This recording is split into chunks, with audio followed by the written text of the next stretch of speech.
Arlene, can you do roll call, please? Sure.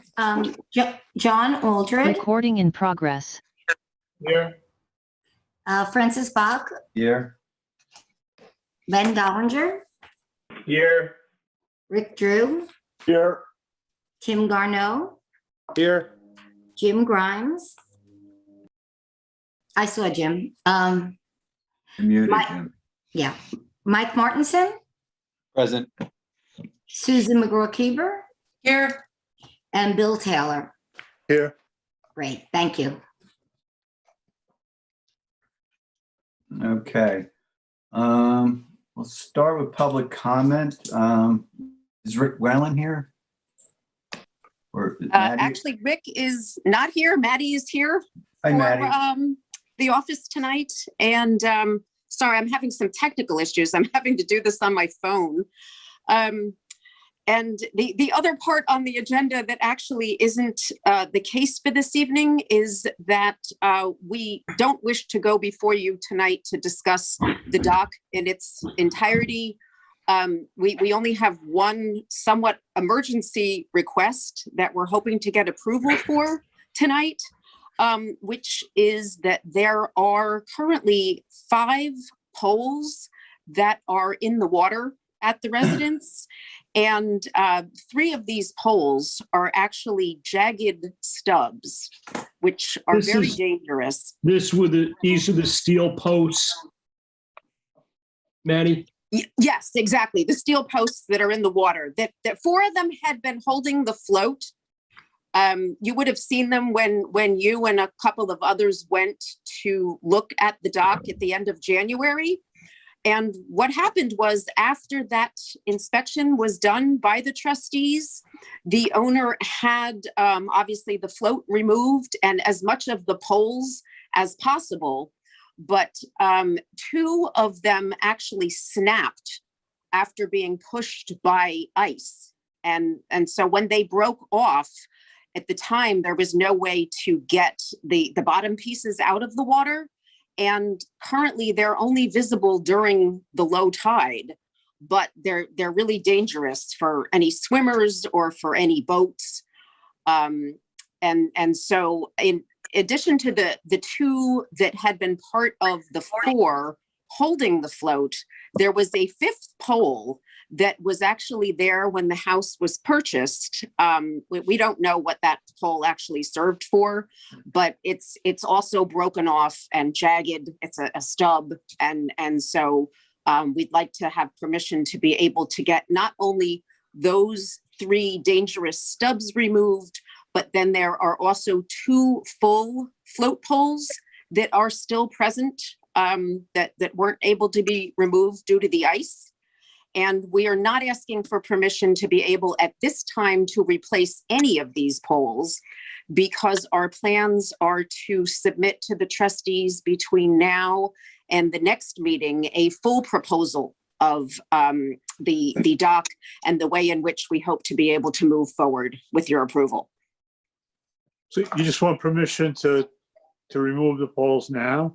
Correct. My personal feeling, this is kind of a health and safety issue.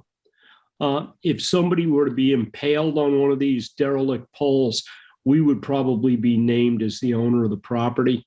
So I would be in favor of allowing the removal. I'd make a motion that we authorize removal of the poles. I'll second it. Favor? Aye. Aye. Anyone opposed? Have at it, Maddie. Thank you so much. Have a nice evening, and thank you, trustees. Thank you.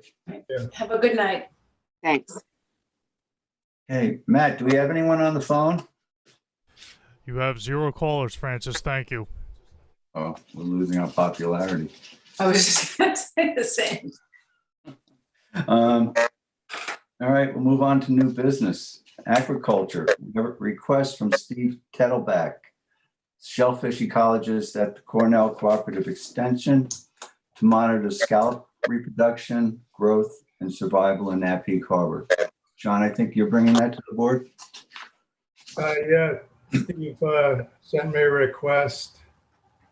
I passed it on to the board through emails, just so you could take a look at his request. This is part of a larger project that they're undertaking throughout the estuary, and as a result of the die-off they had last year, to monitor what's going on through the season this year, so they're not necessarily surprised at the end of the year like they were last year.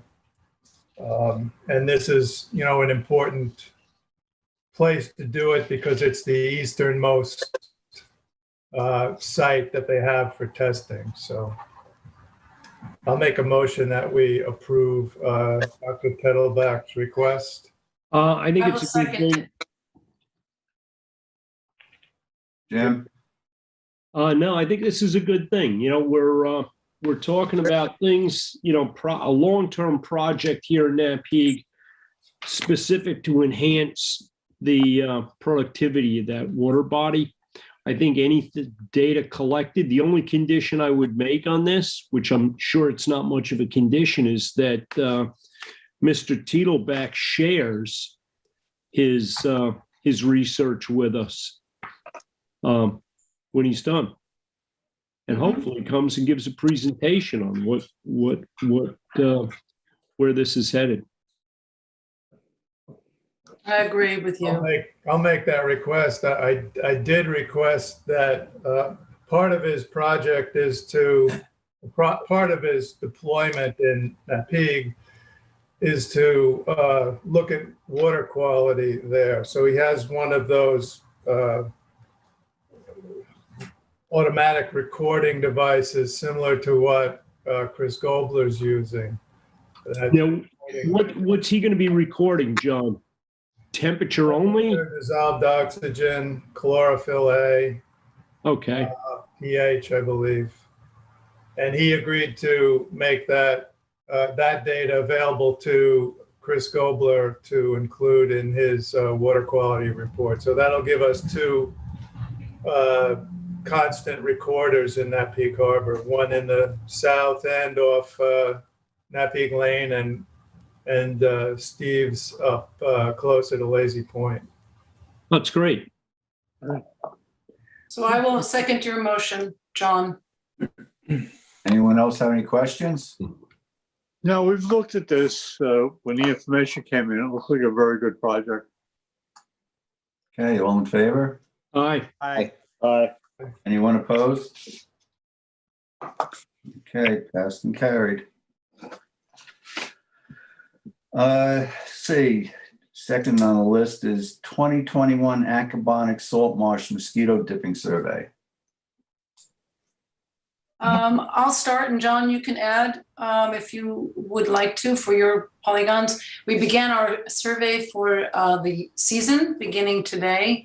So I went out with Edwina and my polygons, 139, 138, and we basically found almost zero mosquito larvae. But what we did find was very interesting. We thought they were dead insects. And it turns out Tom Iwaneko, Suffolk County Vector, told us in an email that they were, and I have a picture of it, but I won't pop it up because it's a little strange looking, but they are actually the pupae, sorry? They're sheds. Yes, they're pupae sheds, and they went off and now they're flying around the harbor. There were noticeably, at least in our polygons, a lot more mosquitoes, but very nicely dragonflies in tremendous abundance. And as we know, dragonflies eat mosquitoes.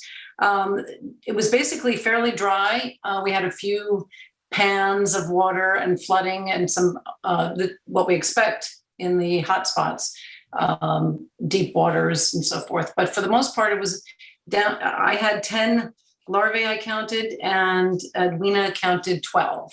So we got a note from Tom Iwaneko, and he said that there will be no treatment on Accabonac Harbor this week. And we're looking at most of the larvae was near the Nature Conservancy Trail, which is nicely mowed.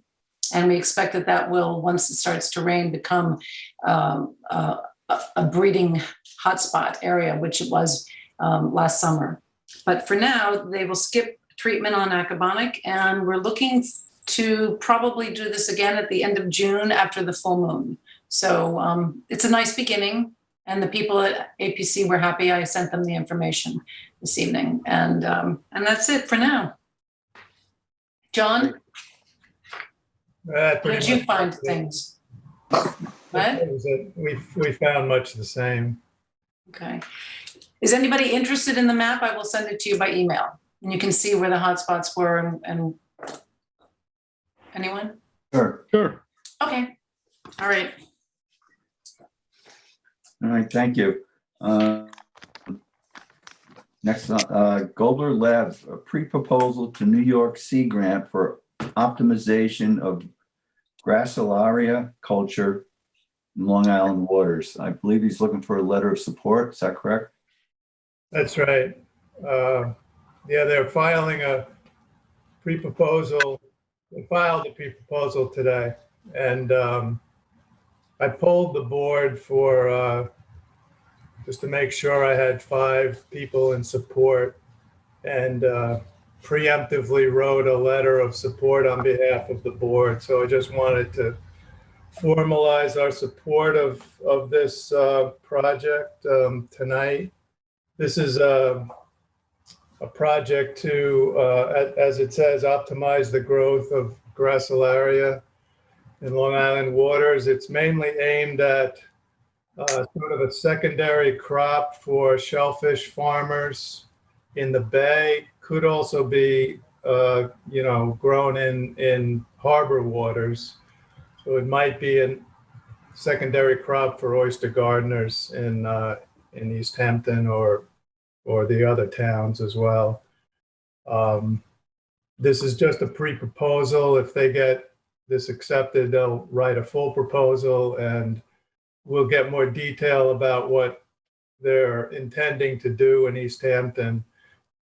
They're requesting to use, to site a growing area in East Hampton and possibly use part of the shellfish nursery area to set up some tanks and look at land-based early culture of Gracilaria there too.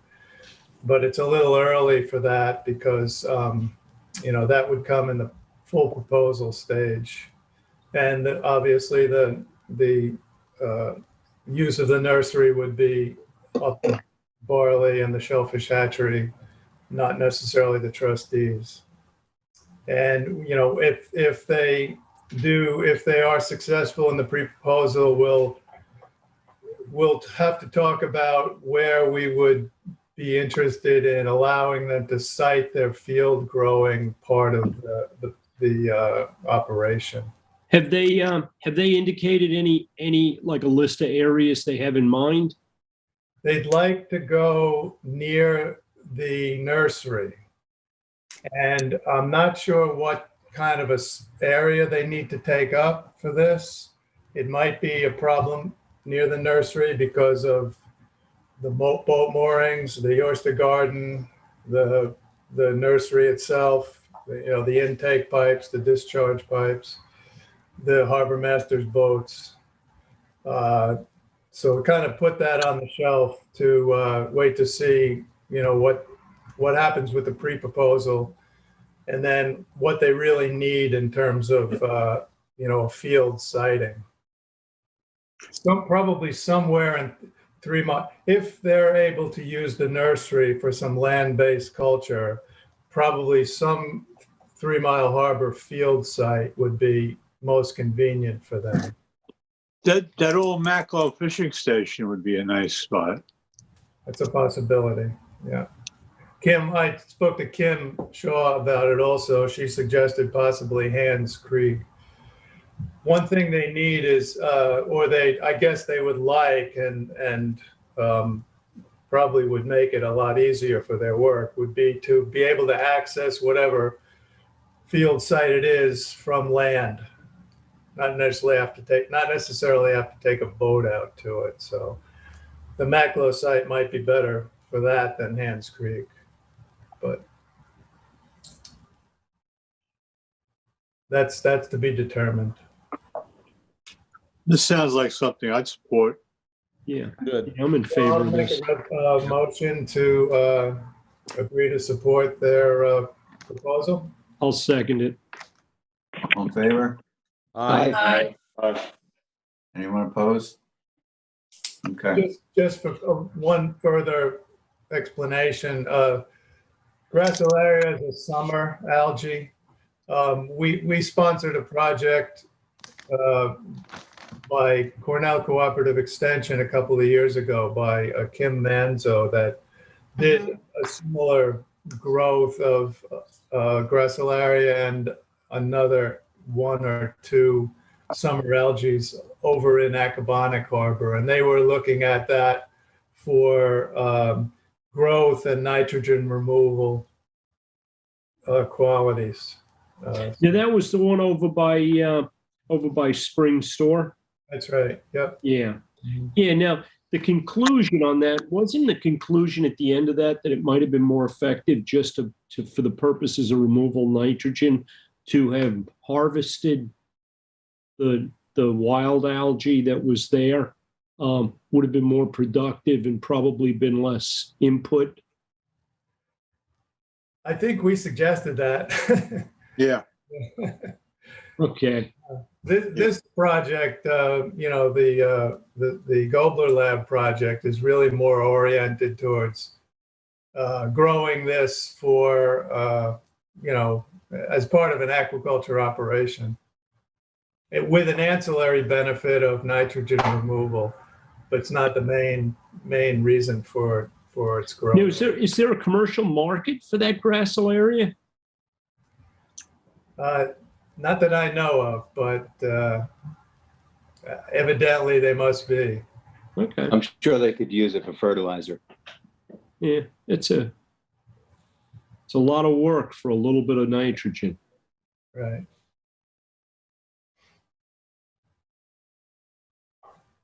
Okay. Anything else on that? That's it. All right, let's move on to harbor management. 2021 Sag Harbor Water Quality Monitoring Agreement. I can speak to that, Francis. Sag Harbor did send out a notification. They are resuming their water quality program or initiative this year. I haven't heard directly from Marianne Eddy. She has not requested, to me anyway, the need to have the trustees serve as a conduit for municipal funds. I don't know if she spoke to Arlene or not, but I may reach out to her proactively and see what their needs are, so we're not surprised at the last moment by a request. Last time we spoke, we talked about maybe tapering from that program a little bit and focusing more on trustee holdings with water quality, possibly focusing a little more on Little Northwest Creek in that region and taking more direct ownership of the testing there. That came up a little bit in the pre-discussions before the water quality team, John and Susan, met with Dr. Gobler to lay out the goals and objectives for this year. So, I think there's two ways to slice it. We can either support the Sag Harbor Water Quality Initiative directly, or, we do a little more work in Little Northwest Creek directly this year. So I'd open it up to other members. I know last time, John, you had some thoughts on that, if you care to weigh in. Could I ask a quick question? Does it Sure. make sense to get involved with Little Northwest Creek before the dredging? Yes. Yeah. In fact, actually, we've done some testing over there already.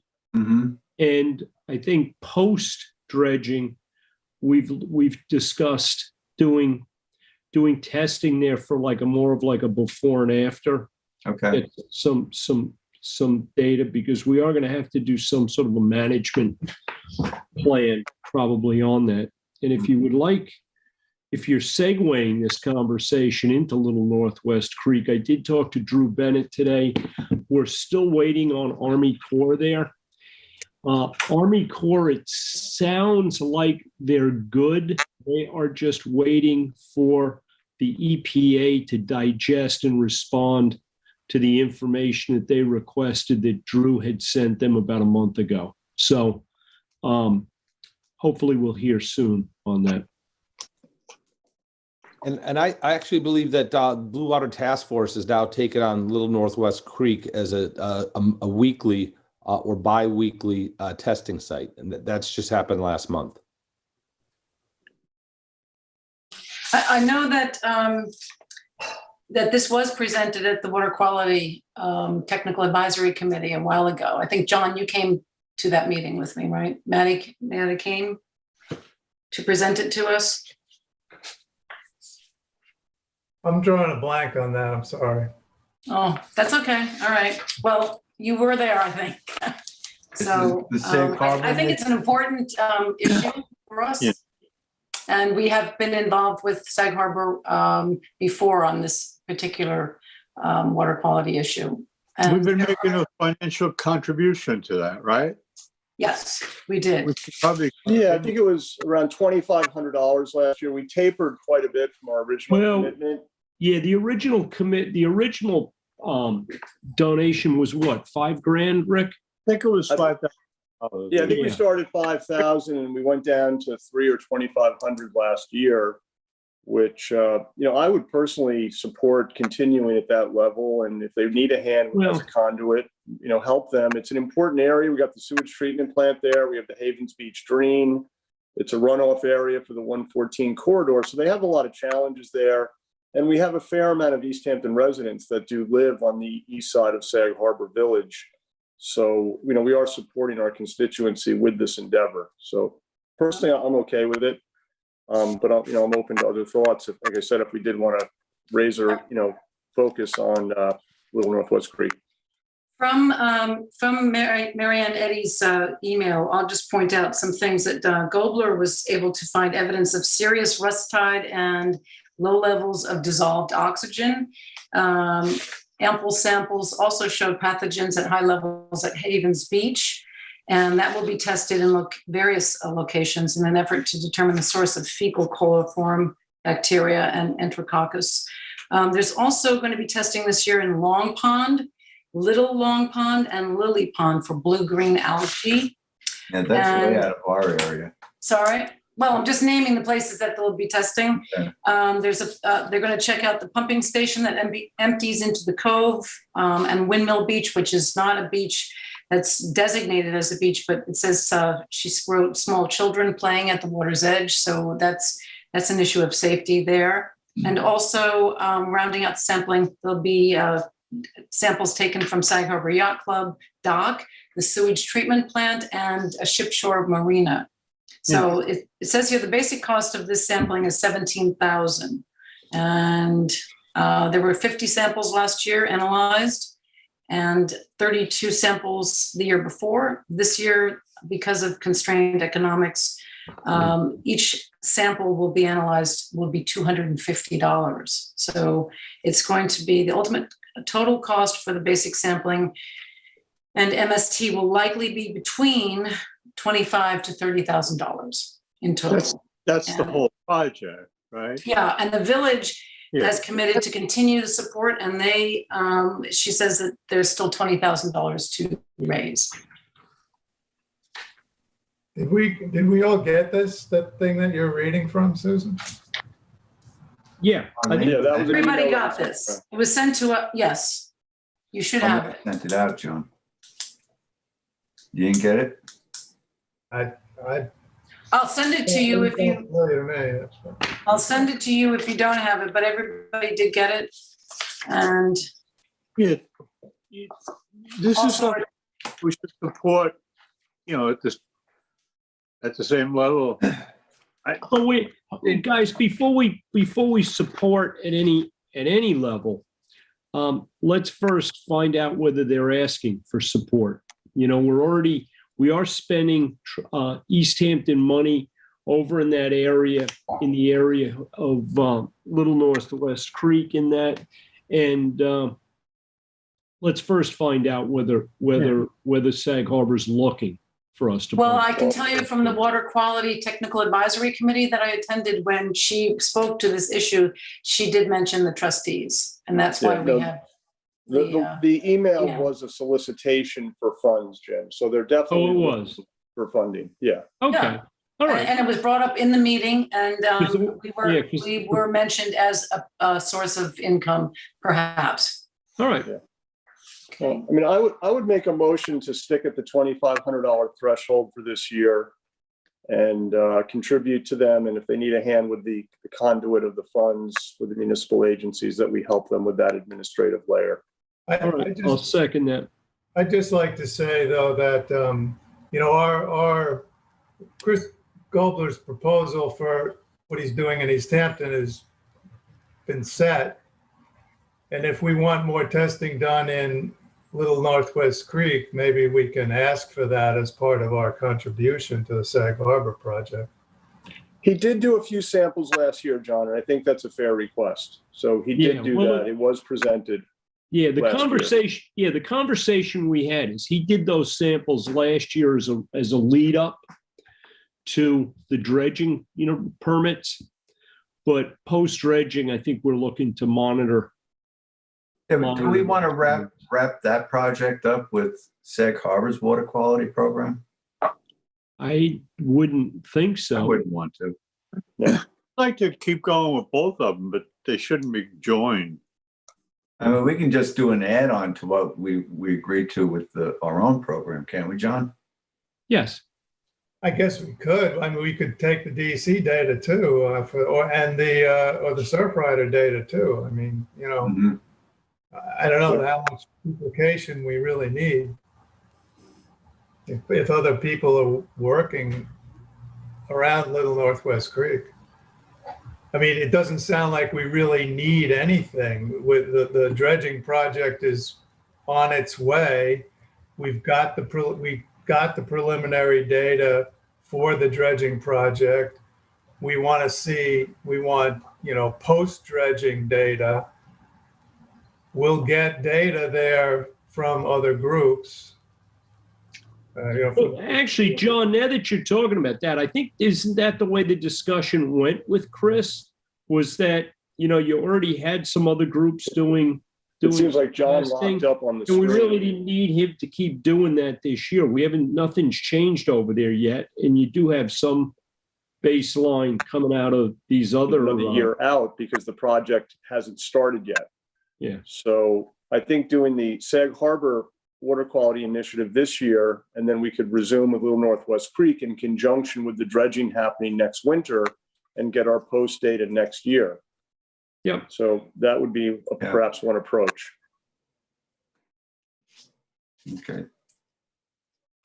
All right, so you're making a motion, we go with 2,500 to Sag Harbor? 2,500 to them and help them with the conduit of the Okay. monies if necessary, as we've done in the Second? past. I'll second. All in favor? Aye. Anyone opposed? Nope. Okay. Excuse me. All right, we'll move on to Lazy Point Nat Peak. Hey, Francis, maybe before we leave harbor management. Yeah, I want to add something also. Go ahead. I just wanted to touch on the powering. We've gotten a letter from one of the baymen, and we've had this thing sitting out for a while. I think we've got to kind of basically come to some terms and hopefully get this thing going this year. Well, Jim, we did discuss this. We had a public comment period. We had a special meeting that we scheduled and held with notice. There was no input from anyone, zero input. We then discussed it at a public meeting, and the input we did receive was from Marine Patrol, and they said, look, we're overwhelmed right now. We cannot really provide any guidance on this or participation. It would be better if we could do it at a time when we're not completely overrun with a much larger summer community than we've ever had to deal with before. So the decision was suggested to do this, right before holiday, like 11/15 to 12/31, when you have a little bit of a holiday market where they could get some price support. Yeah. So we didn't hear from anyone. If they want to reapproach us and have another meeting, I'm happy to participate.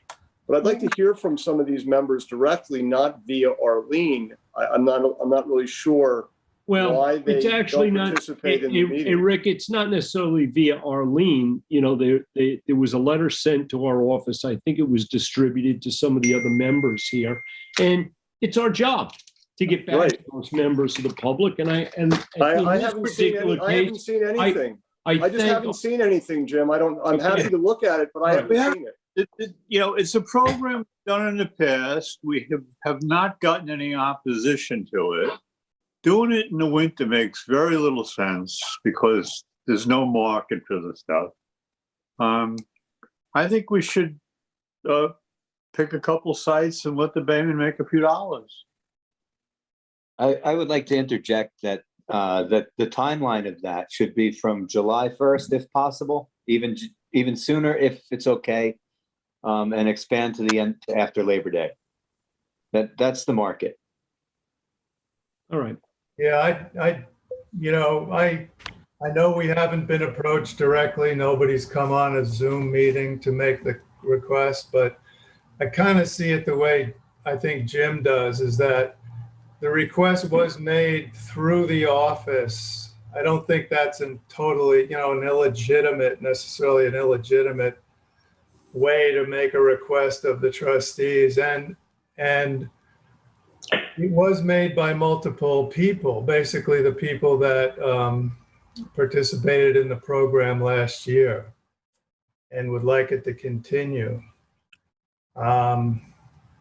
It also appears that this is not going to be a huge project. There's a fairly limited amount of people that are interested and have the equipment. So I think it's something we can do.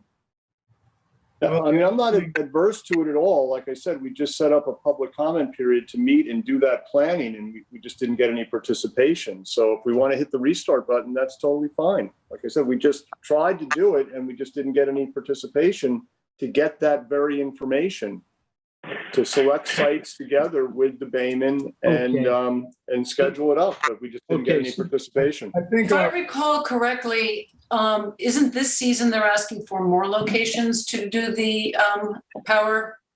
they're basically asking to be able to do what they did last year. But And last year, didn't we give them areas that they could do this and they didn't find anything, was my understanding. Then there was a group that said they found a lot. no, they did find some things. They did find pockets of soft clams. That's why they're coming back and making the request. Last year, we basically put seeding areas for the last 3 years of oysters, and I think it was 5 years of clams off limits. We put a restriction on within 100 feet of road ends and any, swimming type beaches. And we required a special permit. So the special permit is kind of a limiting factor right there, because somebody has to actually come to the trustee office and sign up for a special permit and give all their information. And, it's an inhibiting factor for some. Well, I think we've got, as I understand it, John, I think we've got 4 people that are looking to do it right now. I think you get more than that. I think you might have 6 to possibly 8. I know right now we've got 4 people, I think, that have contacted us. Well, I've heard, let's see, 1, 2, 3, 4, 5, 6. I've heard 7. Okay, so 7. What's the next step here? Well, the thing is, we did it by a pretty elaborate resolution last year. I was thinking about this just before the meeting. I don't know if this is a valid way of doing it, but we could, if we wanted to go ahead with it on the same terms we authorized last year. I'm going to pose this as a question, okay? Could we make a motion to basically open the season along the same terms as we did last year, with the dates ending the same time we did last year, which was basically, I think, the week after Labor Day or the week of Labor Day, something like that. And leave the opening date to whatever it has to be, because we have to write the resolution, post it to the clerk's bulletin board. I think there's a 2-week period of that.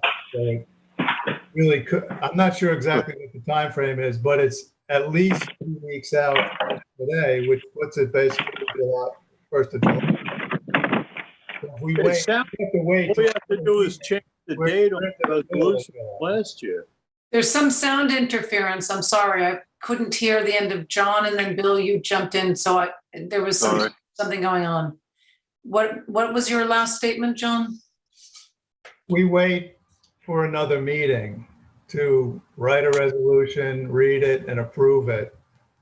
We're into at least the middle of July before anything can start. So my question is, would it be appropriate for us to agree to this by motion, And then, write the resolution? and the resolution could be circulated among our membership, posted on our website, and we could basically get this in the works for our next meeting. Yeah. No. We're doing the same thing as last year. We just have to change the date on the resolution, basically. Okay, John, you were going to say No, something. the vote would have to, the vote to put the wheels in motion would have to be tonight. Okay, And the resolution would then be, in effect, written after the fact. well, it isn't that being written. We actually have a resolution, as Bill mentioned earlier, we're changing dates. Right. Okay, Right. I'm gonna Basically make, take the 2020 resolution and just change the dates. okay, I'd like to take the lead and make the motion. I'll second. All in favor? Aye. Aye. Anyone opposed? All right. Thank you, John. And I think, following up on Rick's point, which is a good point, we did make the effort to do this and receive feedback, and it didn't work out, So I think maybe going forward, which would be, probably in the fall, into the end of the year, I think we need to sort of reverse the process and maybe reach out to the Baymen ourselves and bring them in to a meeting to talk about this whole powering issue going forward. Because it's clear there's some inhibiting factor to them coming into a board meeting. A lot of the Baymen are used to just talking to people directly. Yeah, and that's not unusual, I mean, people in general bring things to individual trustees who then bring it to the board. It's the way it's been for, probably hundreds of years. Right. Well, I always think it's good to have people come to the meeting so that the public can also hear what's going on, and we're not just having an internal conversation. I think I would certainly like to have the Baymen come to us, and be more Well, I think explicit in what they want to do. I think we have to warm up to that. Sort of meet with them and actually make that request directly. And Well, I thought that the board members, some of you had already been meeting with them. It's only been by telephone or them coming into the office? Well, a lot of requests have come through the office. Right. I did have a conversation with a couple of Baymen directly a few weeks ago, by happenstance, actually, just because I bumped into them. Okay. And I think maybe some other trustees have had, incidental conversations with individual Baymen as well. But if they seem to have sort of coalesced around a spokesman. If, the email I read tonight from the office is the way that they're trying to portray it now. So, they may be coming around to forming a group of their own that they're putting somebody out front to be a spokesman. So that might be a step forward to. I think that would be a good thing. And I would certainly like to meet them and hear from them directly myself. And I'd like to hear how productive the program is that we just approved. Yeah. Well, I think we could do that this year by by actually kind of reaching out to them at the end of the season individually and, sitting down and saying, okay, let's talk about what you did, where you did it, what you found. I would like to interject here. I think, baymen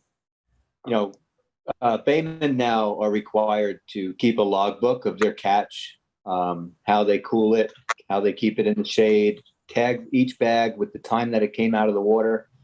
That logbook it's pretty crucial information that the trustees really should have. And if, as a bayman, I'd be happy to share my catch reports with the trustees. I don't see why we couldn't ask that be part of the process. This is Arlene here. I was really surprised. Maybe the Bayman had your wrong email, John Aldred, because first of all, they just were confused. They said they thought they were going to sit down in a room again with Rick and you and Jim, to meet in the office in a conference room with something they were comfortable with. They didn't even read the newspaper ad. They didn't even know it was out there. But they said that they were every time they went out, they were sending you pictures of their location and their catch via email. And did you not receive all that? They said that every time they went out, they were sending it. Maybe that was just one Bayman, or maybe you had your wrong email address. But 2 years ago, I got some feedback and some video from some of them. Yeah. Good. Okay. So, and then like Mike said, I'm sure they'll be happy to. They just thought it was like the sit in the conference room that the trustees were going to call them. Personally. They didn't even see the legal ad, really, the ones that came. All of those records are public documents. I mean, they can just share what they share. The DEC. I'm thinking this is way more critical and important. We really, all of the clams that I harvest, all of the oysters that I harvest, I'm just one guy, but the town should really understand what's coming out. We can see through Barley's reports what the hatchery's putting in. We don't have any tally. The DEC has tallies of, the shellfish landed through the buyers and through the farmers. But as far as the individual harvester, that shellfish really needs to be tallied up. I want to see what our bays are producing right now, and then be able to work towards that growing. Well, Mike, you would know better than I, but my understanding is that the DEC's records are for regions, and they're not by harbor or local areas. I mean, it's sort of a whole region east of Shelter Island or something like that. I think it would be better for us to have a more detailed VTR report that the trustees create. That's a different story. Now you're talking about a more detailed reporting that all harvesters would have to go through. Yeah, they already have to. I would think to be fair with that, we'd have to include recreational harvesters because an awful lot of product comes out of our harbors recreationally. And I don't know, that sounds like a big lift to me. If you're selling the stuff commercially, you have to keep records. Those records are available. This sounds something like maybe the harbor committee could work it out over the winter, something like that. Find a way. It's not something that has to happen immediately, but I think it would be very helpful information for us to have. Yeah, we did talk about it being part of the powering season, that we were looking for some reports on harvest. So maybe that can be part of the resolution we work up, John, over the next 2 weeks. Yeah, I can include language in that. At least we get some data, at least out of the powering component of the harvest. Right. Sure. All right. That'd be good. Well, I'm glad they reached out and we've kind of cleared up that misunderstanding, and we'll try to help them move forward.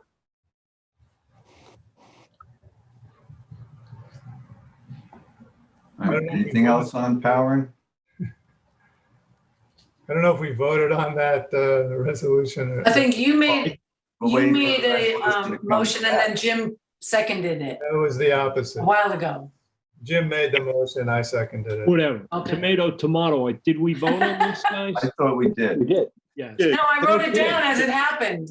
So Yeah, passed unanimously. Jim made the motion and John, all right, so start again. It doesn't matter. We don't have to do it again. We already. No, we voted. All right, so All right, so one thing I have on harbor management is we're getting complaints from two harbors about moorings. One is Acabonic, the other is P. I guess a couple of boats are pretty tight over in that peak. One involves a sailboat swinging into others. And over in Acabonic, a boat was apparently close to one boat. The guy moved the other person's mooring on his own, and now that boat is hitting into the boat on the other side. Okay. And all of What do we these do have, about this? all of these have permits? Yes. Okay. Well, I think that we need to do a visit to these two locations this week, The one- Francis, and take a look at, how tight they are and if there's room to reposition any of the moorings. The The one grids, I believe, were laid out, and, we're going to have to go on site and take a closer look. What about the one person moving another one's mooring? I mean, Well, that's the one down, inappropriate, but it's already happened. yeah. The boat that's down in Acabonic that was moved around is actually, it's like a 14-foot sunfish or something like that. It can be moved up like 40 or 50 feet and it won't be bothering anything. yeah, but who's going to Another do boat that? down there that's in the process of providing documentation that was actually parked on the grass. And I told the girls to tell the guy that, it had to get off the grass and he had to get his paperwork together or get it out of there.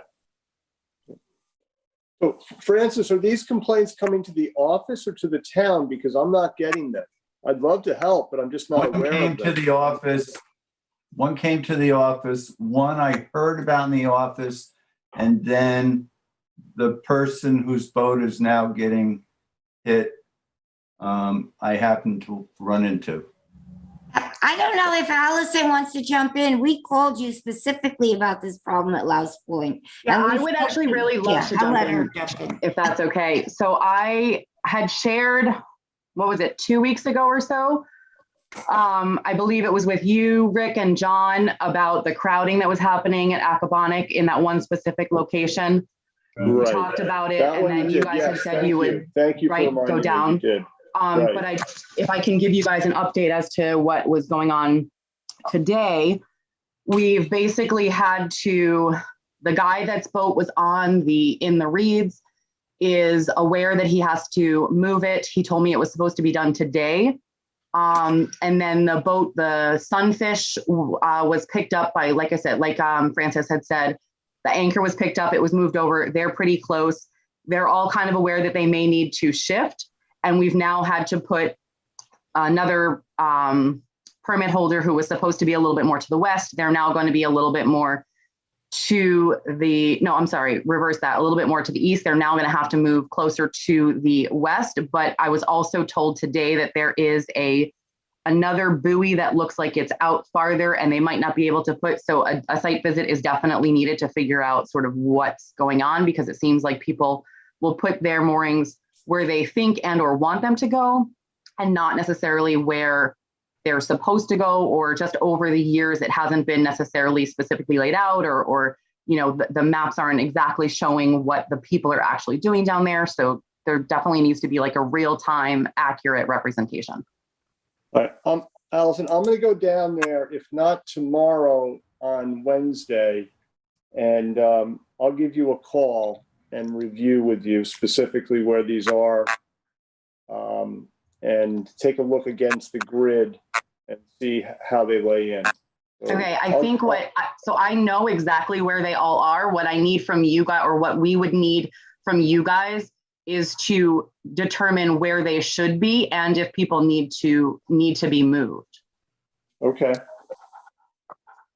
Fair enough. Thank you. Excellent, thank you. Yep. All right. Well, I have a question for some of the board members that have been on the board for a while. I mean, is this a perennial issue with conflicts and moorings? Because it seems I'm hearing a lot of it this year. Well, I think we have more people are using, I think more people are actually using their mooring spots. So I think everyone's got a boat in the water, and in the past it wasn't as tight.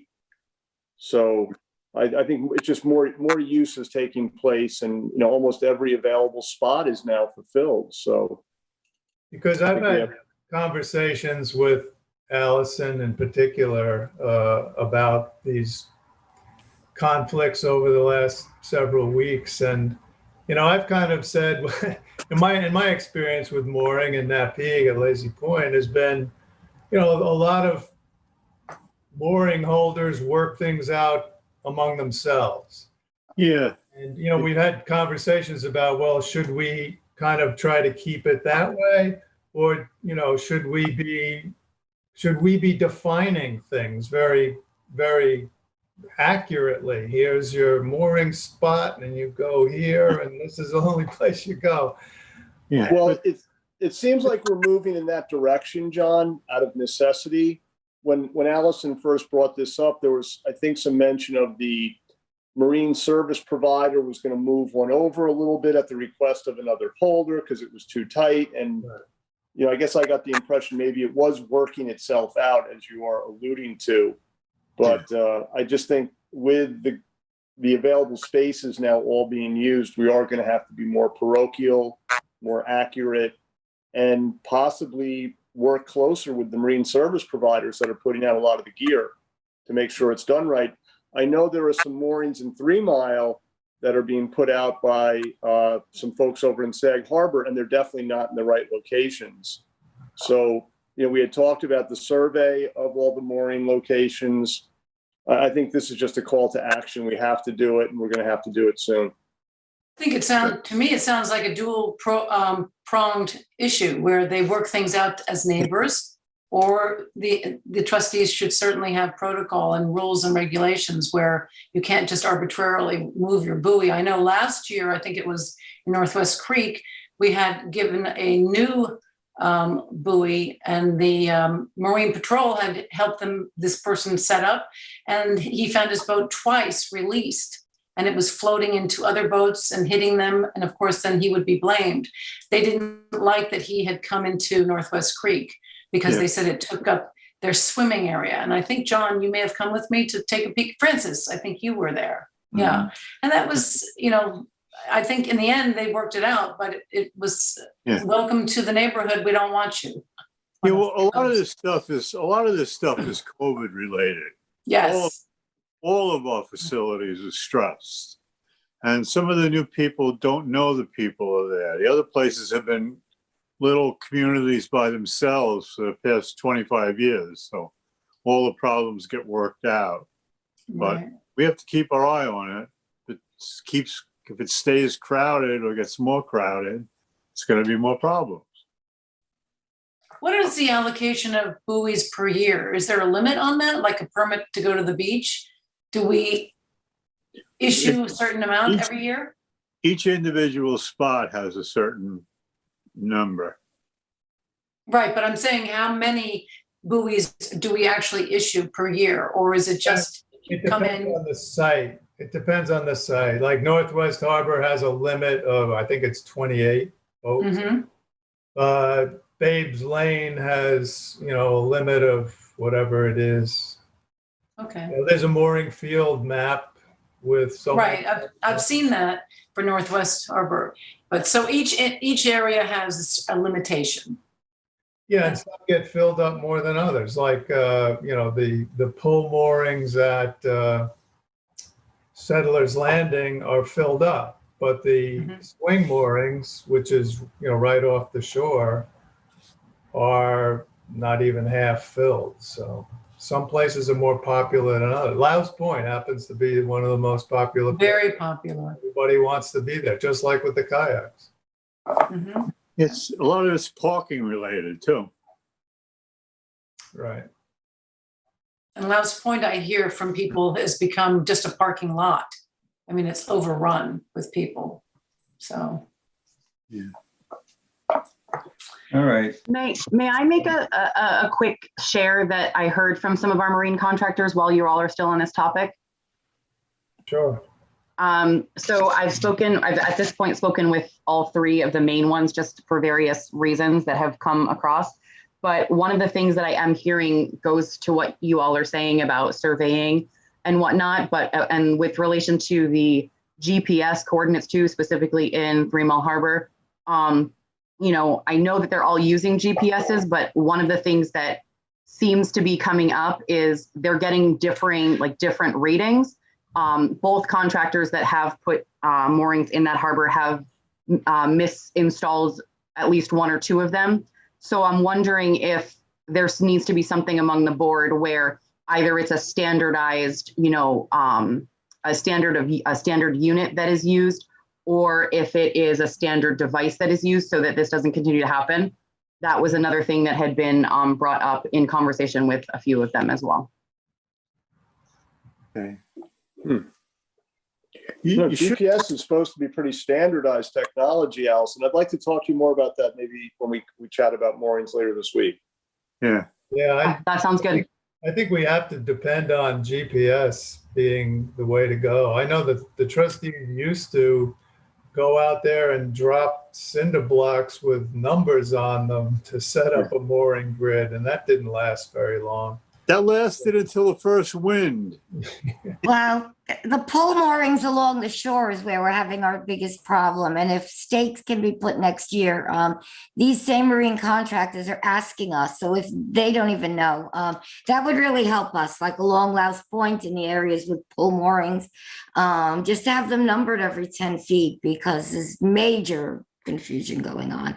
And that's my Okay. 2 cents. We're not going to solve this here tonight, so let's move on. Lazy Point Napeag. We have a request from Albert D. Constanzo and his son James D. Constanzo to transfer their lease at 230 Shore Road, Lot 26S in Lazy Point. To Quincy Davis, resident of East Hampton. Arlene sent out to us all the documents, so I think everything is in order for this transfer if we approve it. Well, before we, Susan, are you planning on making a motion on this? I would like to hear everybody first, so go ahead, Jim. Okay. I think everything's in order, so I would be happy to make the motion. Okay, my understanding on this application for the lease is this is going to be the first purchase down there that's actually going to be dependent upon financing. Oh. So if we're going to, and I'd like Chris to weigh in at some point on this. If we're going to if we're going to make a motion and approve this deed transfer, I think what's very important on this one is it would be contingent upon the trustee and the trustees council's review of the finance documents to make sure that there aren't some onerous conditions that perhaps a lending institution may put on this that would be conflictive with basically our lease requirements. And Chris, if you could maybe speak to that. Sure. Yeah, I'm happy to elaborate on that. So first of all, I agree with Susan and Arlene. All the documents are in order for this transfer.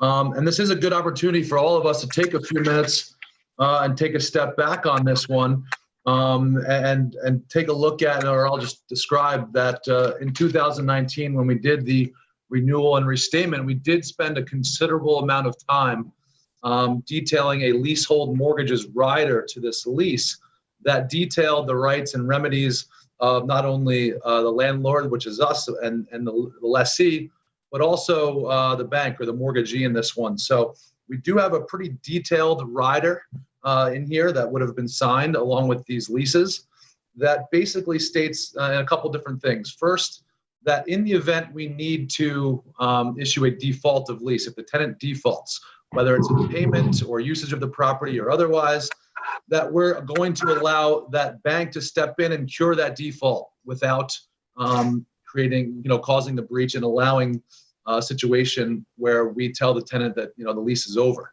So we have that in place. And what would happen in that situation is basically the bank would step in and cure the default and have, I think it's 6 months to do so. In addition to that, another important point Jim is making is what happens in the event this bank decides that they're not going to issue financing unless and until we sign off on their list of demands on what happens in the event that the tenant defaults on their mortgage payments. And in this case, we have it pretty well established also in this rider that nothing they do is going to allow us to change our covenants and restrictions and lease terms. So we have it under section 3G of the leasehold rider, which basically says that we have the unqualified right and sole discretion to either agree to any proposed changes or refuse them. So Jim's point is important in that two things. One, we already have held that right to have the discretion in the actual lease agreement. And two, we do want to make it conditional or this approval conditional on that point, that it's not that we need to review all of the documents. It's that if we're asked to sign anything changing our rights, that we have the discretion to do so. So I think it's a good time for us to say this is a great opportunity for the trustees. Now that we have our first proposed tenant that's getting a mortgage, a young local woman, Quincy Davis. So I think it's a really cool opportunity. And I think, again, that Jim's right, that the approval will be conditional on the fact that, we're not going to sign off on anything unless it's under our discretion. And again, that's pretty well set in stone in that well-written leasehold rider. So this is looking really good. Thank you so much for that explanation, Chris. I appreciate it. And thank you, Jim, for bringing this up. Chris, I got a quick question. In the event of a default, can there be like a short sale or a foreclosure? Or how would that play out? Yeah, that's a great question. 1 second here, my video got minimized. There it is. Yeah, so Ben, this leasehold rider, basically what it says is in the event that the bank needs to foreclose on the mortgage, we are going to allow that bank to take over the lease at the same terms and conditions that the tenant has the lease as now. So we would allow a bank to foreclose, we would allow the bank to then be the tenant, but we won't allow them to change any of the conditions or any of the uses of that property. They would only be allowed to sublease it upon our approval.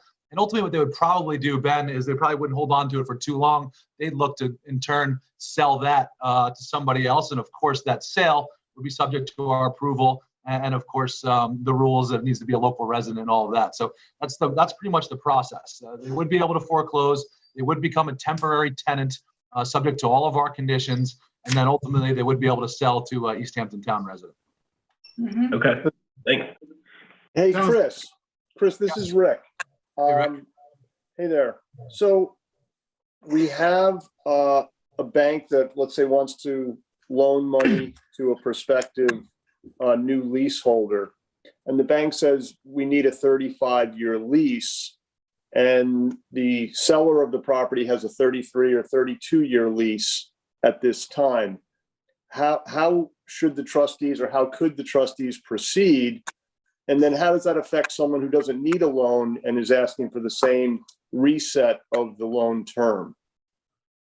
So the trustees at this time, my advice, and I think what we would operate on in the beginning, is we're not going to put ourselves in a situation where we're going to extend individual leases based on a bank's request. They're all on the same timeline, and we're going to continue to do that. I think we'll be in a position where if all of a sudden 20 years from now there's 15 or 20 different lease terms, it's not a situation that would benefit the trustees. So what happens in practice is, if we get down below that 33 or 30-year threshold, it just shrinks the amount of time that a tenant can have to hold a mortgage. So what these banks are asking for is basically 5 more years than the term of mortgage. So if we're down to a 30 years left on the lease, then it would be a 25-year mortgage they'd be able to get. Or if we're down to 20 years, then it'd be a 15-year mortgage. So what we'll probably want to do is take another look at this 10 to 15 years from now and say, is this now precluding the prospective tenants from getting mortgages because that term has become too short? And if we agree at that point, so again, maybe 10, 15 years from now, then we can go ahead and unilaterally say, let's renew these out again another term to allow mortgages again. But I would highly recommend against a situation where we're going to extend individual lease terms and sort of upset that calendar and that cycle that we have going. Yeah, but Chris, I can't say that I totally agree with you there, because it's very much like tenants in a building. Okay, you could have any number of leases in play at any given time, all with different terms. Okay, they might all be 10-year leases or 5-year leases or whatever, but their termination dates would change as a new tenant comes online. So why wouldn't we reissue a 35-year lease to any new tenant? Okay, because what it would do is it would clean things up with the bank. It would take a prospective buyer and wouldn't put them into a situation where perhaps they would be locked into a lease that is too short for them and the payment's too high. The mere fact that they're going for a lease for financing would be an indication that monthly overhead is a severe consideration. So why wouldn't we reset these late leases as a deed transfer occurs? I think if you did want to do that, Jim, I think it would be important that we sat down and looked at all sides of this thing. I think from an accounting standpoint and a calendar standpoint, it would upset what we've done on this 35-year lease and keeping everything the same. If we want to do that, I think there's some important considerations we want to review. But fortunately, we haven't crossed that bridge yet, and I think we have plenty of time to really discuss that in depth. Off the top of my head, I can't give any legal advice or concerns on why we wouldn't, but I think it deserves a thorough review over the next couple of years here before we decide to allow one single lease a different term than the rest of it. I have a question, Chris, and I don't know that this is accurate or not. So do we as landlords, in addition to the documents that we require for the transfer of the lease, do we also receive a copy of the mortgage agreement with the bank? That's a great question. So the way that leasehold rider reads is that the tenant, in order to be afforded those rights and the bank to be afforded those rights in the foreclosure situation or the default situation, in order to get those rights that we're not going to terminate the lease on default, they do need to send us a copy of that fully executed mortgage within 45 days of the closing. So it's an important point to remind Quincy Davis's attorney as well that yes, they need to send us a mortgage within 45 days. Okay. Thank you, Chris.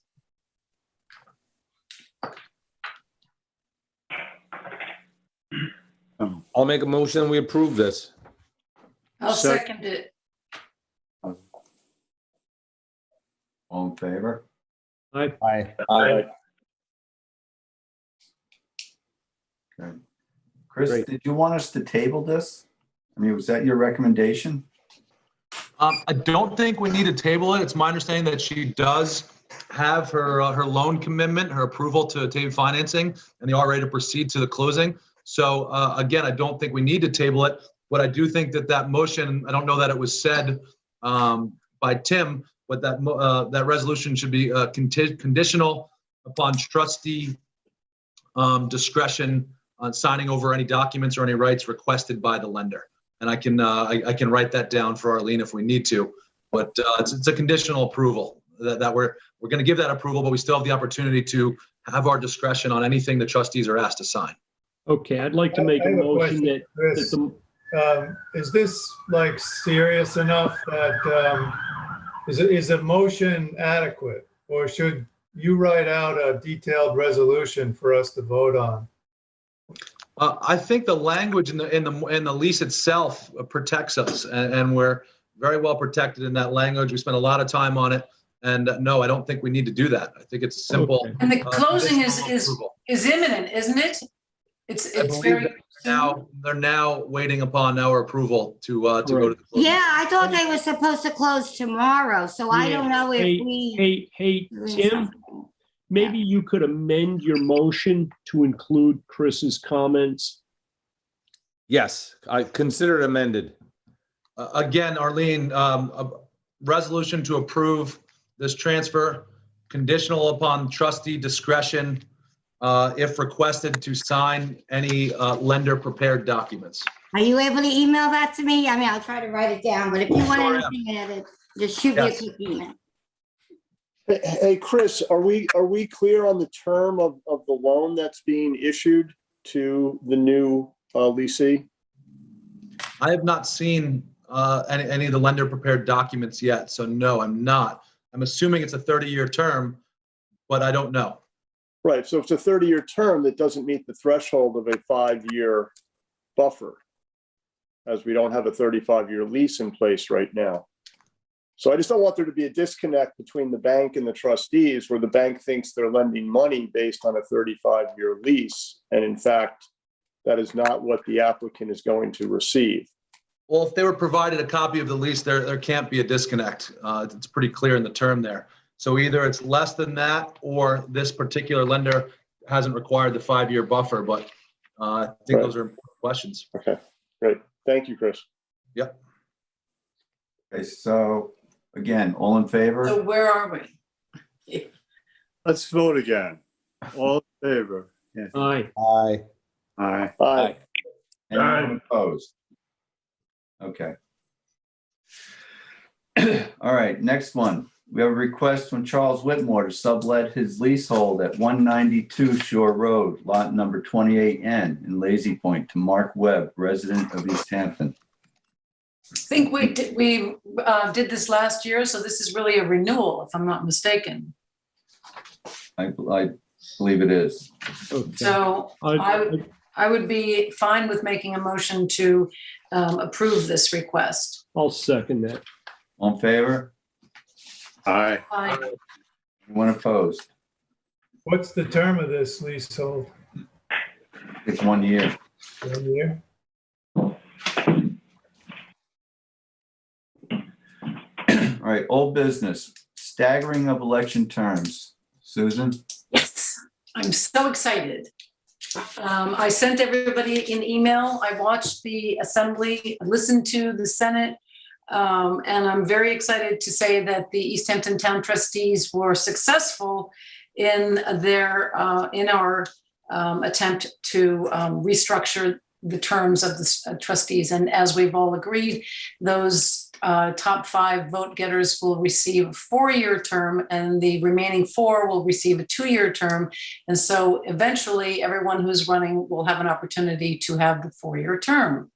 The New York State Senate and New York State Assembly voted on July 8th. And I think Assemblyman Fred Thiel, who was very helpful, and Dan Spitzer, our attorney, in moving this along in a rapid session, because the session closed, I think, this past Friday. So we were very fortunate to get them to vote on this. I understand Assemblyman Fred Thiel was there at 4:30 in the morning, still voting on bills that went through. And it was very interesting to listen and to watch this happening and how it's done. So I want to let you know that right now it is, when it's called by Cuomo's office, they send them in bundles. I was told about twice a week, and those that are, very important and need priority are addressed first. But Governor Cuomo has until the end of the year to review our this bill, and now it's been consolidated into one number. And by the end of the year, he will either sign and okay this or decline. But I am sure, because we had 62 votes, I think, in the Assembly, all four, and then one dissent in the Senate. So we are encouraged by Assemblyman Fred Thiel's office to send letters of support. So I'd like the trustees to send a letter of support telling the governor why this is very important to us. And I've also reached out to our town government. I will say that Supervisor Peter Van Scoyoc, when he received the papers, it went very rapidly because they had to sign in order to get this sent up to Fred before the session closed, and also to Palumbo's offices, Senator Palumbo. So we are set to go, and this will take place, if it is signed into law, in 2023. So we're not looking at it for this election. We would be in the following election, 2023. So congratulations to everyone, and thank you for your support. Thanks, Susan. Thanks, Susan. So Arlene, before we close on this subject, Francis, would you prepare a letter then in support of this, and then we can send that out to Governor Cuomo's office? Board okay with that? Yeah. I think we should send something to Fred too, thanking Oh, him. absolutely, yes. Yep. Right. Letter of support. Okay. All right, next we have the horseshoe crab survey. I guess I'll jump in on this for just a quick overview for the public. Our annual horseshoe crab monitoring is now past its peak spawn. We've had many productive nights monitoring and tagging. As many of you know, we've been working with Cornell Cooperative Extension again on assisting with the management and conservation of this important species. A couple quick fun facts. These incredible creatures have survived 5 mass extinctions. They're over 450 million years old. Their blood makes sure that our heart stents, pacemakers, joint and cataract replacements, and flu vaccines are free of endotoxins.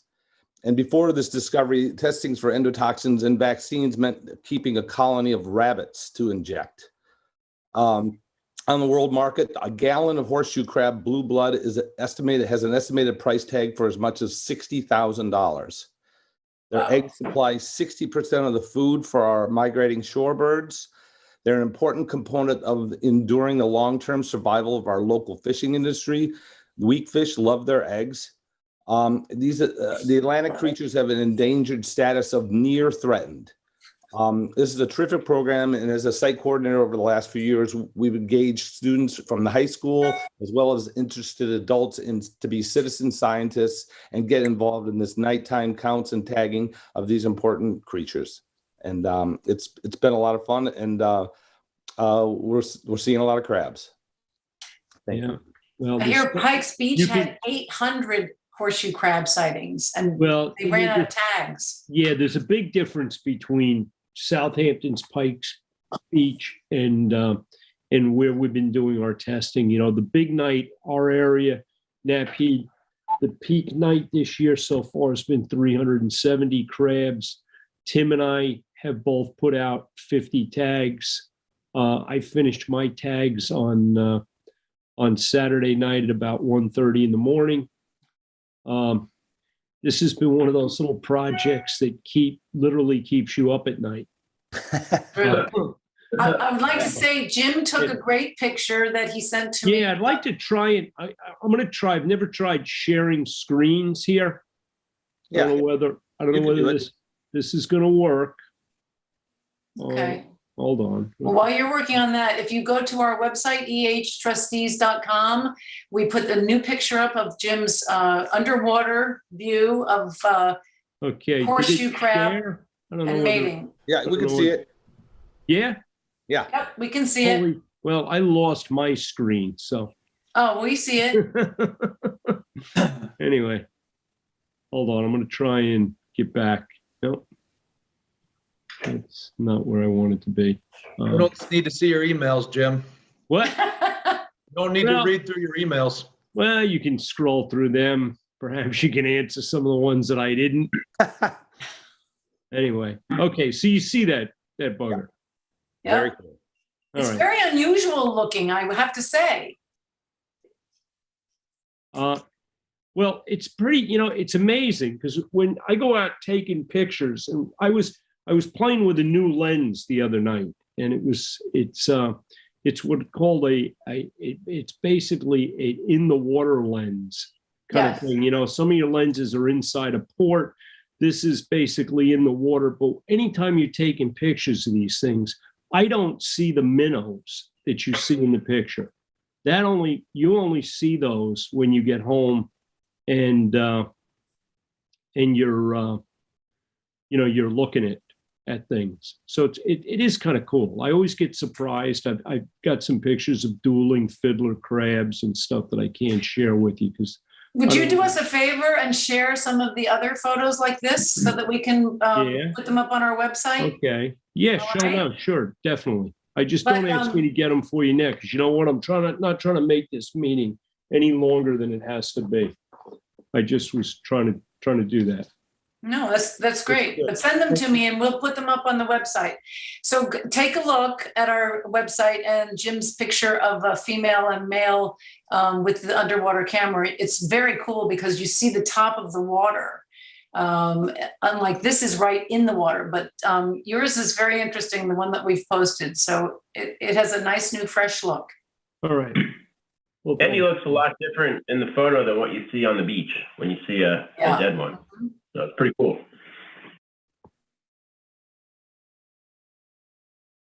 all right. So So anyway, you have to unshare your screen. oh boy. Well, I have to say, that's a pretty clean shell. All the horseshoe crabs I see. yeah, that was kind of Yeah. an unusual one. It's most unusual looking. It looks like a helmet. Okay. Did I unshare? Yes, you did. Okay. Good job. All right. All right. Man, I'm sweating. I think I may have to lay down. All right, we'll move on to committee reports. Agriculture, we have kelp farming request update. Okay, Yeah, okay, so the update is that the Promised Land Kelp Company has withdrawn their request to grow kelp or to survey different areas for how kelp will grow in trustee waters. Really? Did they give a reason? That's my question Yes, too. they did. Matt Miller was one of the principals, and he received some concerns from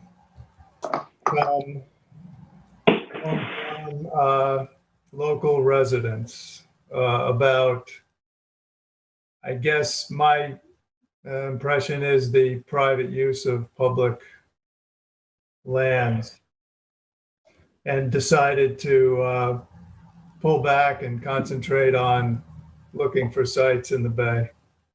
All right.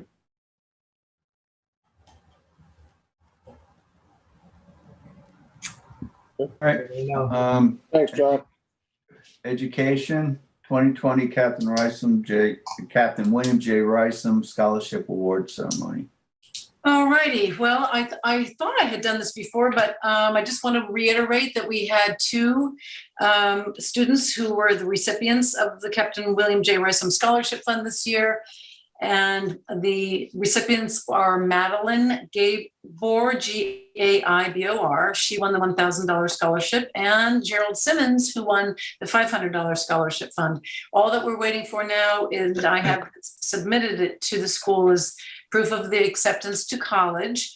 It can be an invoice from the school, acceptance letter, et cetera, proper mailing address, proper name, and then off we go. So we do have a painting in our conference room from Madeline, which she sent to us, and it's inscribed on the back. I'd like to clean up our conference room. It's all my fault, and make it hang the picture, and then invite her to come and see it. because it was very nice of her to do that. And she wrote on the back, "Thank you so much to the trustees for keeping our hometown beautiful." So I thought that was very sweet. And it was a lovely evening.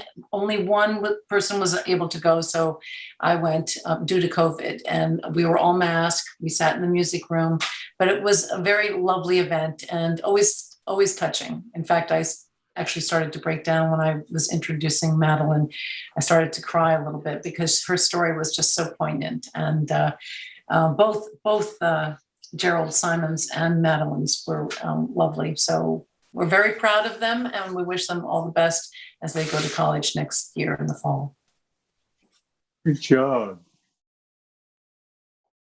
So, All right.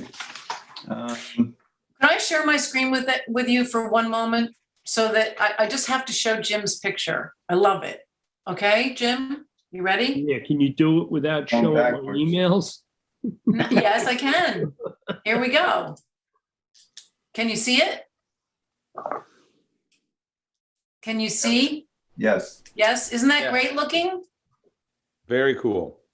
Right? That's our homepage. So take a peek for all the other things that we have every day been putting up for you. But I love this picture. And I thank Michael Hansen for saying this should be the cover shot. And he was right.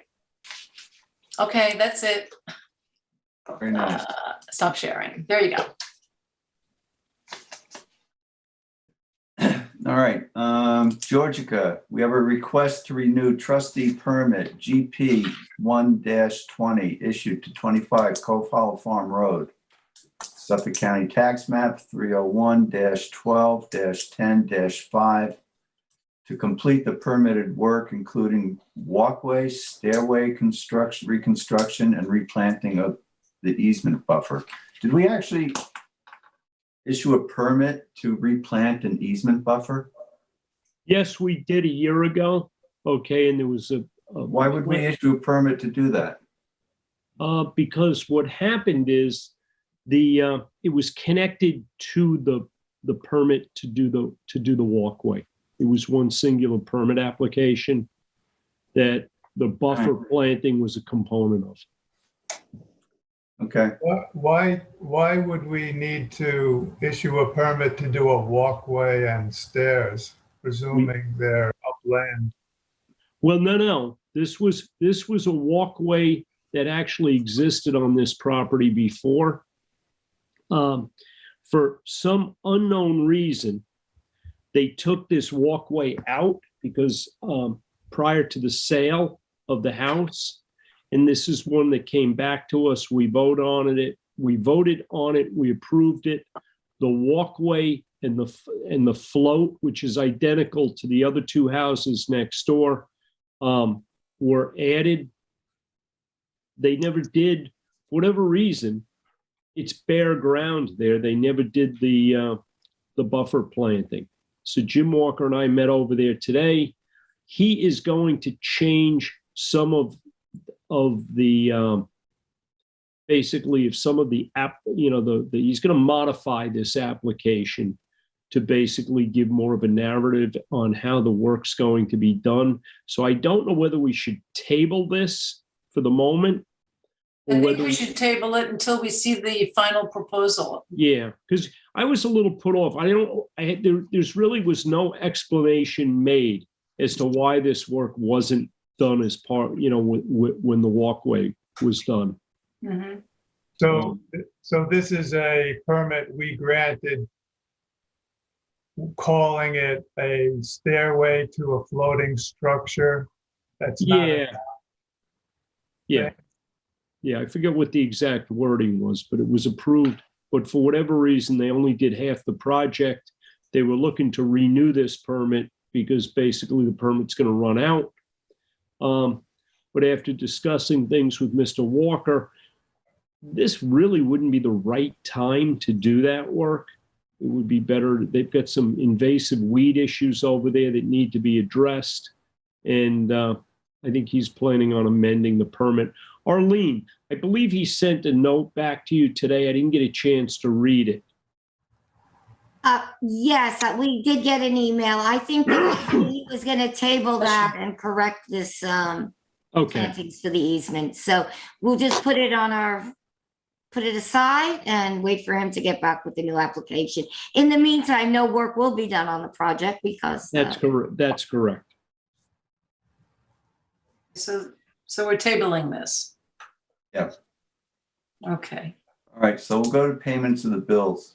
I'm going to do a portion of the mixed invoices we received, and then I want to do Hudson Rush separately, if that's okay. Yeah, I think that All right. makes the most sense. Okay, so we have DB Bennett, engineer, $660 for secret review for Little Northwest Creek. East End Excavating, $600 for grading of Shore Road and Lazy Point. East Hampton Marina, $118 for gas. East Hampton Star, $25.71 for legal ad.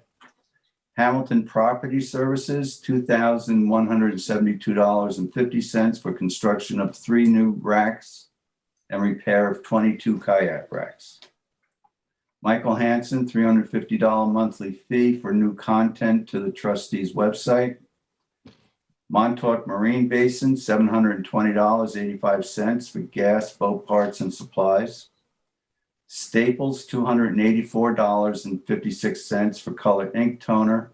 And Optimum, $152.12. Do I have a motion to pay those bills? I'll make a motion. I'll second it. All in favor? Aye. Aye. I have a question about the Shore Road. Is that the entire cost of the project? Yeah, what that was is, remember, this goes back some time ago, some of Yeah, the, I know what it was. okay. And then what happened is that, I'm gonna be honest with you, that area didn't take very long to grade out. So what I did is I had Mike Seal go up by the launching ramp and grade that area off that was all rutted up and get it so that some of the, there was some big puddles down there, so the puddles would drain off. Good.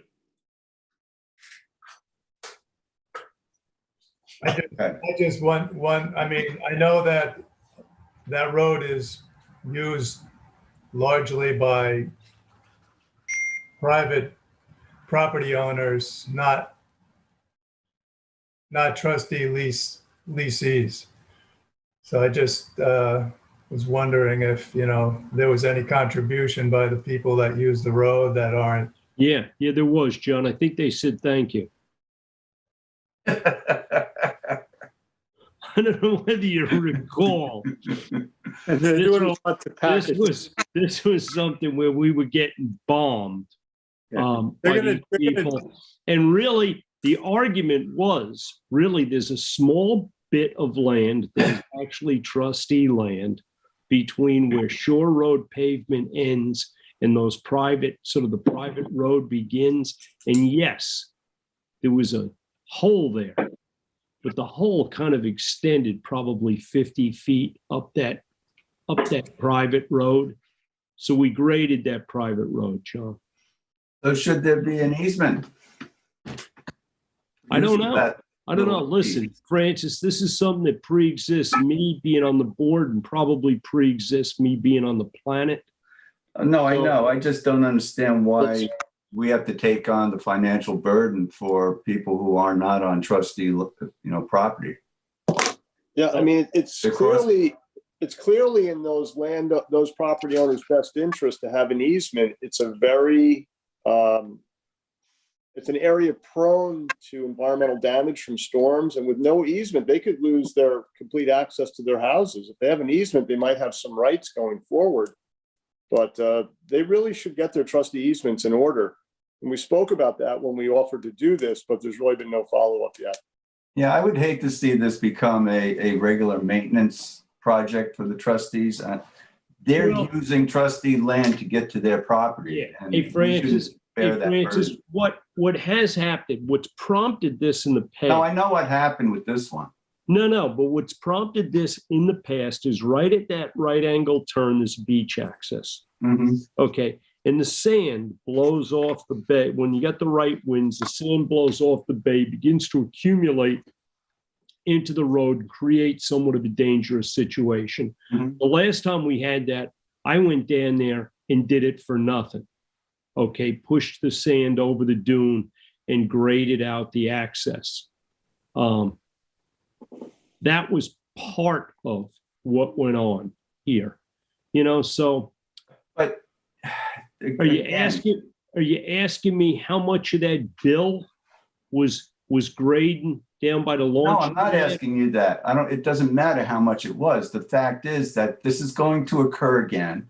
Yeah. And I really don't want to see them come to us and ask us to fix it again Well, because maybe they're the ones using our property to get to their property. And why do we have to pay for that? okay, well, then perhaps the best thing to do moving forward, and Chris, you can kind of weigh in on this, is to basically write an easement like we have on a lot of our trustee roads up in Northwest and other areas, which puts the burden on the person that's using that easement to maintain that easement. Didn't we have a similar situation like this over on Bull Path? Yes, we do. Yes, and they came to us with a full proposal and told us what they were going to use. Maybe moving forward, that's the way this should be handled. Yeah, it's typically incumbent upon the users of the property to come together, hire an attorney, draft the easement, send it to us for review, and then we can discuss and approve of it. And not familiar with this property, so my end, I'll like to table it and take another look at it. All right. All right, so now let's move on to the Hodgson Russ portion of payment of the bills. Did we was a motion made to pay the bills? Oh, I thought there was. Yeah, I'm sorry. it was a great. Jim, you made the motion, and I Okay, think I listen, seconded You it. haven't figured this out. I can't remember what I did 10 minutes ago. Well, I wrote it down that Jim made the motion, Perfect. and I seconded it. Okay. Good. So Hodgson Russ LLP, $630.50 for the staggering of election terms. Hodgson Russ. Okay, Go ahead. make a motion that we pay that bill. Second, All in favor? and I would like to jump in here and say thank you to Bill and to Jim for working on the staggered terms with Dan and myself. We all worked together on this, so thank you, gentlemen. Hodgson Russ, $2,151, Truck Beach lawsuit. My sheet says $2,151. Isn't that what I said? The first one says, Said 2,200. oh, Okay, the 2,151 is what I have. Okay, make a motion to pay that bill. I'll second. All in favor? Aye.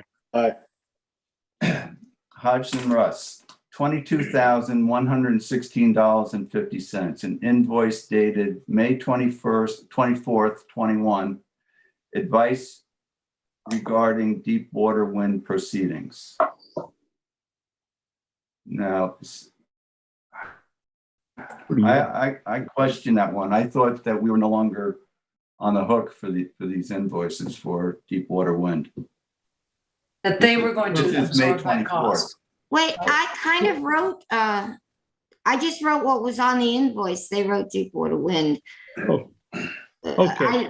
Hey, I don't know if it's just a bookkeeping thing. I think we need some clarification on exactly what the invoice is for and the span of time that invoice covers.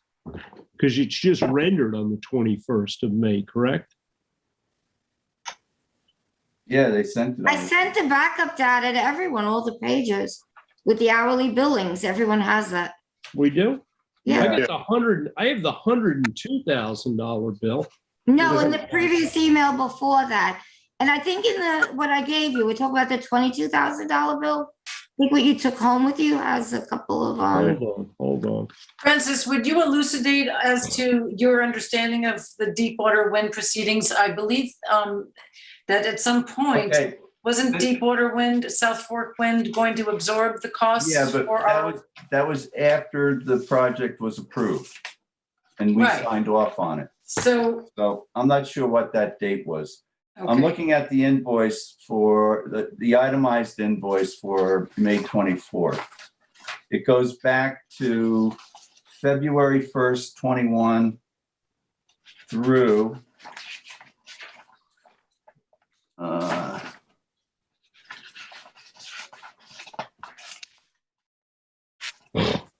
we're into April.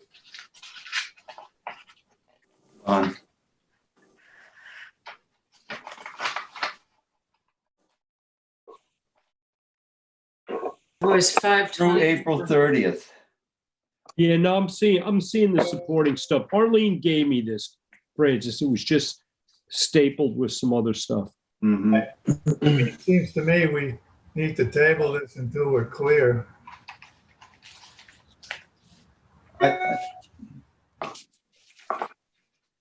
I'd be for tabling this one. Just that one, right? Yes. Some of the other ones are getting a little old.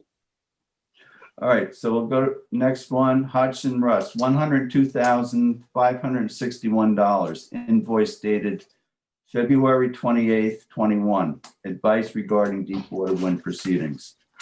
Now, that one was definitely before the approval of the project. Right. But Francis, aren't they going to reimburse us with monies up to a certain threshold? We received a bank transfer of $250,000 late last week actually it was Friday from Orsted. Okay, and that can be used to pay these bills, correct? Yes. Okay, so they're honoring their commitment to us to pay their escrow. Just so you know, we've paid other bills. I think. Yeah, we've surpassed the 250. That's for sure. Yeah. But And then there's another payment forthcoming from them, correct? At another milestone date? Yes, when the project starts. Commences. Yeah, but the monies, but Rick, the monies that were earmarked for legal fees were $250,000. Subsequent to that, they did make a commitment to, there was an increase of the amount of money that would be distributed for legal expenses, which I think in aggregate between the town and us was $750,000. Right. Okay. I don't know. We've got to find out how we're going to see that money. Okay. I'm sorry? We're going to have to find out how we're going to see that money. If you recall, I believe there was a $750,000 basically placeholder for a fish study that we had gone back to Deepwater and they agreed that the fish study was mitigation. That's how that $4.5 million or $5 million for the fish study evolved, and that the $750,000 would stay in the HCA to be used for the additional legal expenses, which we knew at that time we had. We knew we were beyond the $250,000 threshold. So hopefully we can maybe sit down with Dan and not spend too much time on the phone with him, because it does get expensive here, and get that sorted. Right. So what are you suggesting? Are you suggesting we table this one? I mean, we've tabled this one since February. No, we should table, if there's any question about the 22,000. Yeah, hey, Francis, the only thing that's happening here though is we're getting to the end. We need to know what the bills are and level this thing in terms of the monies that were allocated. Because, you know, as you all, I'm sure some of you recall, when we hired our attorney, the very first thing they said is that our first order of business is making sure that the developer pays the legal expenses. Otherwise, that can kill you, because in all honesty, guys, why would we basically eat up all of this HCA wrangling with the developer.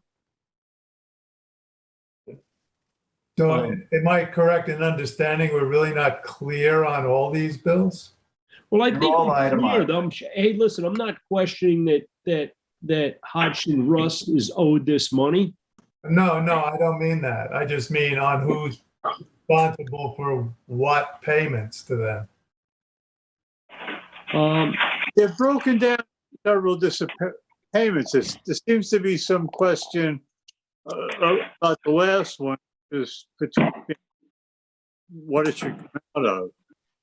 I think we need to address these bills that have any question and just sit down, as Jim suggested, with the accountant at the firm or with Dan himself. I think it's Dan. Some of these bills are very old and should be paid, at least understand what they are. This is what we say every time this particular bill comes up. This is what we say. We got to talk to them. And then it comes up again and it never gets paid. It's very frustrating. What do you guys think about, what do you guys think about making a good faith payment to them in a certain amount and then we sit down? Hey. Well, we have another one right after this, guys. $58,599.22. Right. Invoice September 9, 20. What do you think about making a good faith payment of $100,000 and then we sit down with Dan and sort it? Yeah. I think what we should do is table the $22,000 bill and pay the others. Well, I think what we're looking for is someone to actually sit down with Dan and discuss the bills. So who is volunteering to do that? I'm volunteering to. I'll sit down with Dan too.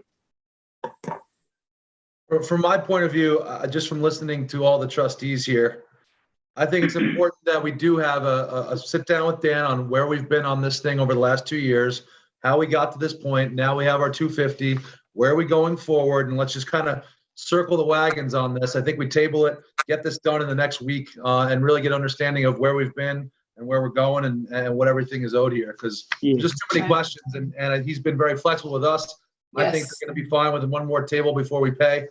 My recommendation is to not pay them right now, and I'm happy to get on the phone with him as well. I was going to say, Chris, you should be part of this. You should be part of this discussion with Dan.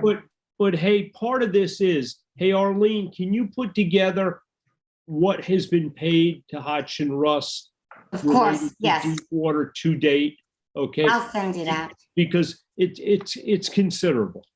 Right. It is, though. They've been sending us these bills and we have had them in front of the meeting and we've just been tabled them. We received our $250,000. We had plenty of time to be looking these bills over before. We weren't paying them and now we're still not paying them and we have our money. So kind of falls on us for not reviewing these bills. Yeah, no, it definitely does.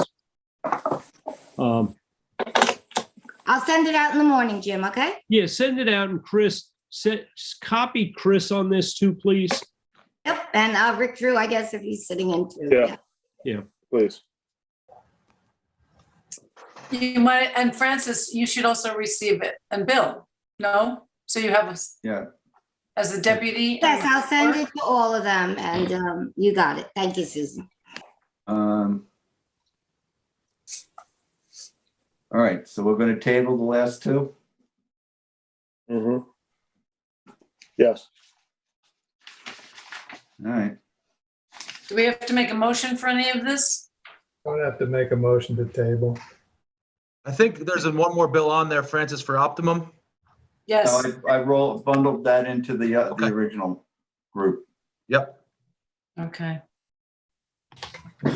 All right, financials for the month ended May 31st, 2021. Anyone have a chance to look at it? I did look at it, Francis, and it does seem to reflect a relatively large infusion of cash, and the receipt of the payment of $250,000 would make sense as to that increased cash position. And actually, Rick, it does. I don't think it includes that. Okay. well, there were other amounts that were around $200,000. So if you want to clarify what they are, that'd be great.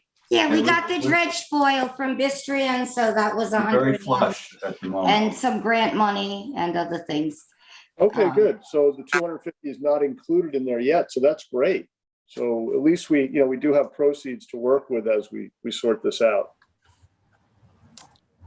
Arlene, it was grant money and the dredge spoil proceeds? Right, I'll have to look exactly, but the dredge spoil from Bistrian was about 117,000, and all our other fees are up, and so I'll just get with you in the morning. If you want to table it, it's fine, but we Yeah, do let's have table it. Let's table it. 250,000 on top of that. Yeah, it was quite a bit. Okay, Yes, well, let's table I it so agree, we I can was take a closer look. Okay, thank you.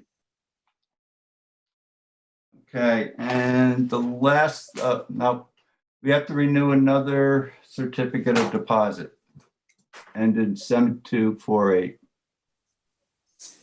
I make a motion, we renew it. I'll second. All in favor? Aye. Now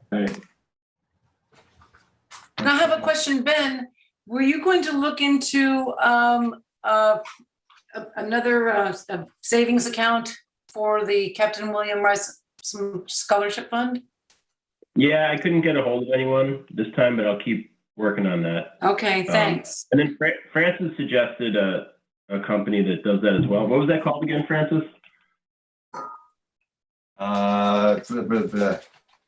It's a New York State program. Night class. NICLAS, correct. How do you spell that, Arlene? NY. NYCLASS. Okay. Wrote it up in the past. I think we should all look into it and talk about it again. It'd be a good idea. Be an excellent idea. And you should talk to Jim, because Jim did this through the fire department in Montauk. He didn't do NICLAS. No. No, we're not. but he did a similar program that, accelerated the interest. Okay. We should get all the options available and then make a decision with all the info. Okay, and last thing I have, a request from Jerry Terza, Chief Engineer of the East Hampton Fire Department, to hold the East Hampton Fire Department's annual Main Beach Fireworks fundraiser on Saturday, August 21st. It's not a fundraiser. It's just a fireworks display. August 21st, 2020. Second, first, motion, whatever. You're making a All in motion? Is favor? Yeah. there a second? Second. Second. All in favor? Aye. Aye. Anyone opposed? Okay. Nice to have fireworks again after a year of having no celebrations during the pandemic. It's nice to have Yeah. normal Something to coming look back. forward to. Anybody have anything else they want to bring up before we say goodnight?